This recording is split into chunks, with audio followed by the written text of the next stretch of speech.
Labas visiems!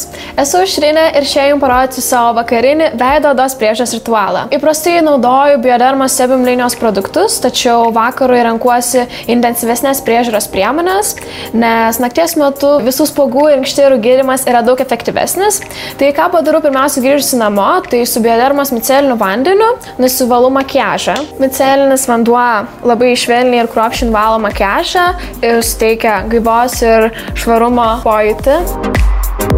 Tai kitas labai svarbus dalykas mano veido odos priežiūros rutinoje, tai yra bent kartą ar du per savaitę nušveisti veidą su šveitikliu ir tam naudoju Biodermos Sebum Gel Gourmand šveitiklį. Lygiai paskirstu ant viso veido ir švelniai sukamaisiais judesiais tiesiog taip šveičiu. Granulės itin smulkios, todėl šveičia labai švelniai, nušveičia visą negyvą odą, suragėjusias ląsteles ir be reikalo nedirgina odos. Na ir paskutinis dalykas, kurį padarau prieš eidama miegoti, tai savo veidą pasitepu Sebum Global kremu.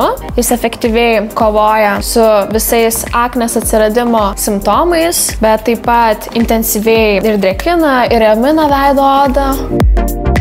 Šitokia yra mano vakaro rutina ir dėl šių priemonių aš galiu džiaugtis lygia bei gražia veido oda.